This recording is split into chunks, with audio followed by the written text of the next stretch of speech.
अस्सलाम वालेकुम व्यूअर्स, उम्मीद करता हूँ आप सब खैरियत से होंगे। तो अभी हमारा मुल्तान का सफ़र जारी और सारी है। तो नाश्ते के बाद और सब्ज़बारी मज़ार के बाद अब हम जा रहे हैं अंदरून मुल्तान। अंदरून मुल्तान में हमने रेवाड़ी के पास जाना है। आपने नाम तो सुना होगा और यहाँ का हलवा भी बहुत मशहूर है जो कि मुल्तान की सौगात है। तो अभी हम ये अंदरून बाज़ार से गुज़र कर रेवाड़ी को विज़िट करने जा रहे हैं। वैसे तो हमने भी बहुत दफ़ा हलवा खाया, लेकिन फ़र्स्ट टाइम हम जा रहे हैं विज़िट करने और ख़ुद लेने। तो आप भी कमेंट्स में बताइएगा कि आपको रेवाड़ी का हलवा कैसा लगता है।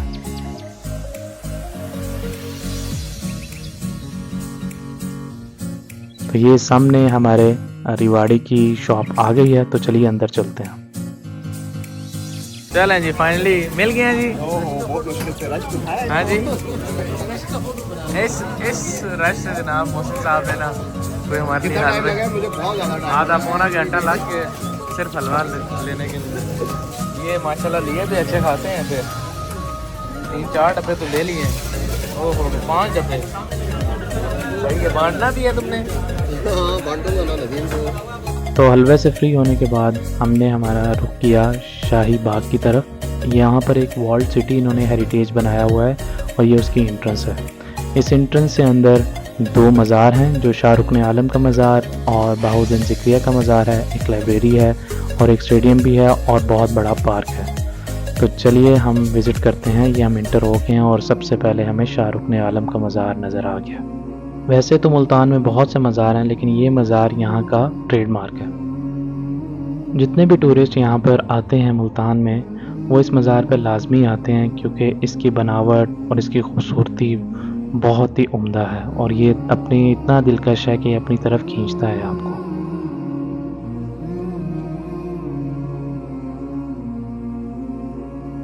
शाह रुकन आलम बरसग़ीर पाको हिंद के सबसे मुमताज़ और काबिल एहतराम सूफ़ी में से एक थे। वो जनूबी एशिया में सोहरवर्दी सूफ़ी निज़ाम के बानी हज़रत बहाउद्दीन ज़िक्रिया के पोते और रूहानी वारिस थे। आपकी पैदाइश 1251 में मुल्तान में एक उलमा और सूफ़ी घराने में हुई। छोटी उम्र से ही एक गहरी रूहानी शख्सियत बन गए और इस्लामी कानून, हदीस, कुरानी तफसीर, फ़लसफ़ा और तसव्वुफ़ की तरबियत हासिल की। आपकी वफ़ात 1335 ईस्वी में हुई।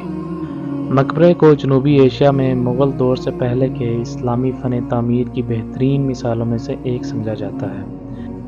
मकबरे की ऊंचाई बेस से तकरीबन 100 फुट है और गुंबद का डायामीटर तकरीबन 58 फुट है। यह उस वक्त दुनिया के सबसे बड़े गुंबदों में से एक था। मकबरे का अंदरूनी हिस्सा बहुत सादा और पुरसकून है। मरकज़ी कब्र शाह रुकन आलम की है, जबकि इनके ख़ानदान के कुछ अफराद भी यहाँ दफन हैं।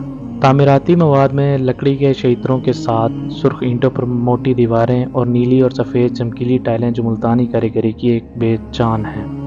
इसके अलावा सबसे हैरानकुन बात यह है कि यह ढांचा सीमेंट के बगैर बनाया गया था। रवायती बाइंडिंग मवाद के इस्तेमाल से इसको बनाया गया था। ये अपनी आला इंजीनियरिंग की वजह से मुख्तलिफ अदवार में ज़लज़ले आने के बावजूद सही सलामत खड़ा है। शाह रुकन आलम के मज़ार के बाद अब हम जा रहे हैं बहाउद्दीन ज़िक्रिया के मज़ार की तरफ। हज़रत बहाउद्दीन ज़िक्रिया जनूबी एशिया के सबसे ज़्यादा बाअसर सूफ़ी स्कॉलर थे, जिन्हें बरसग़ीर पाको हिंद में सहरवर्दी सूफ़ी निज़ाम को मुतारिफ़ कराया और कायम करने का सहरा दिया जाता है। 1170 में मुल्तान के करीब कोट कहरोड में अरब नस्ल के एक इल्मी घराने में पैदा हुए और 1267 में वफ़ात पाई। इनकी वफ़ात के फ़ौरन बाद 1267 ईस्वी में ही इसे बनाया गया। ये मकबरा एक बड़े मरकज़ी गुंबद के साथ ईंटों और चमकदार टाइलों से बना हुआ मुरब्बा नुमा शक्ल का एक ढांचा है, जो कि नीले और सफ़ेद टाइलों के काम के साथ भरपूर सजावट से लदा हुआ है और मुल्तानी फ़न तामीर की एक बेहतरीन मिसाल है। अब यहाँ से हम आपको दिखा रहे हैं कि बिल्कुल इसके सामने आपको पूरा पार्क नज़र आ रहा है और वो वहाँ पर दूर आपको एक ग्राउंड नज़र आ रहा है, जो कि यहाँ का स्टेडियम है और इसके बिल्कुल सामने शाह रुकन आलम का मज़ार भी है। ये बिल्कुल पास मौजूद है।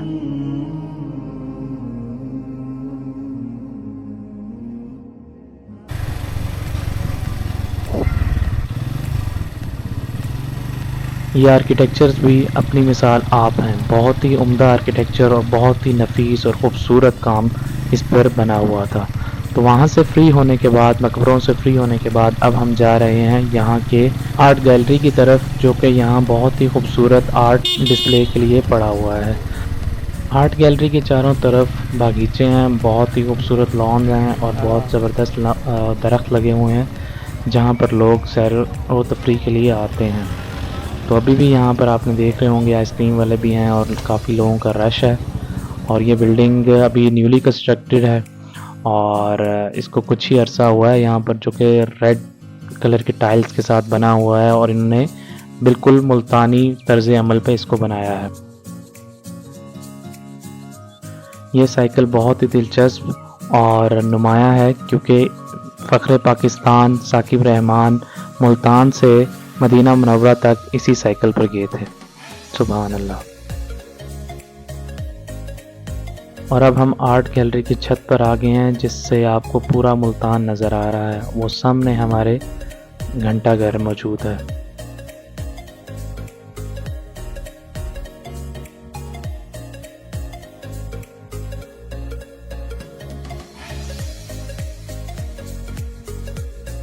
और ये एक और दिलकश मोमेंट कैप्चर हो गया हमारे से। ये बच्चा माशाल्लाह से परिंदों के साथ कैसे उन परिंदों के झुंड में खेल रहा है उनके साथ। सुभान अल्लाह।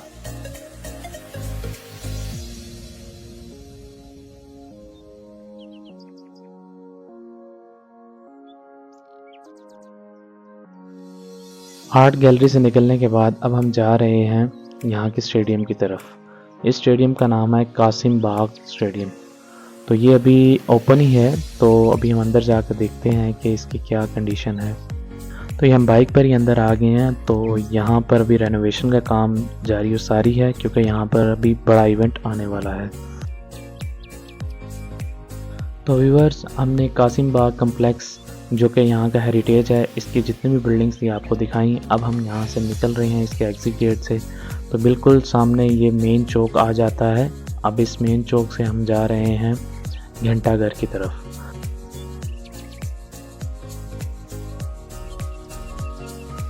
ये चौक काफ़ी बड़ा है। रात को भी हमने यहाँ से गुजरे थे और आपको ये बिल्डिंग दिखाई थी जो कि मशहूर बिल्डिंग है जो यहाँ की घंटाघर की। तो बस ये बिल्कुल इस चौक के बीचों बीच वो सामने आपको घंटाघर नज़र आ रहा है। ये क्लॉक टावर 1884 में ब्रिटिश दौर में बनाया गया और यहाँ पर इस बिल्डिंग को एडमिनिस्ट्रेशन के लिए इस्तेमाल किया जाता था। और ये बहुत ही खूबसूरत लाल ब्रिक्स के साथ बना हुआ है। तो ये ओल्ड मुल्तान के बीचों बीच बागी बाज़ार में मौजूद है।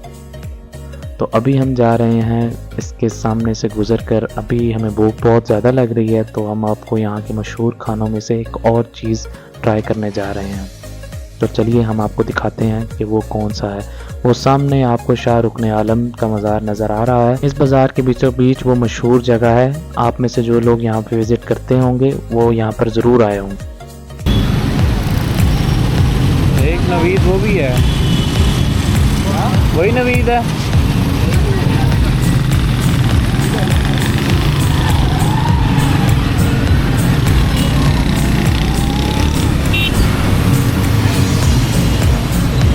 ये है ना नवीद चिकन बिरयानी।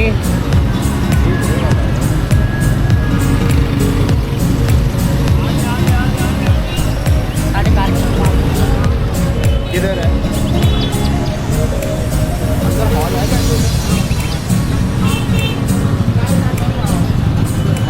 तो ये है वो जगह जहाँ हम पहुँच गए आज का दोपहर का खाने के लिए। तो ये नवीद चिकन बिरयानी और पुलाव यहाँ का बहुत ही मशहूर है। ये भी बाज़ार के बीचों बीच है और यहाँ से वो सारा हेरिटेज भी नज़र आता है। तो चलिए हम अंदर चलते हैं और देखते हैं। वाह जी वाह, यहाँ पर तो बहुत ज़्यादा रश लगा हुआ है। यहाँ पर तो लाइंस लगी हुई हैं और ये है इनकी देख और ये इनका स्टाफ। तो ये बहुत ज़्यादा बिज़ी लग रहे हैं। तो अभी मैं आपको अंदर का रश दिखाता हूँ। अंदर भी लोग बहुत ज़्यादा बैठे हुए हैं। किस तरह है? और वीडियो बनाने की तरह करिए।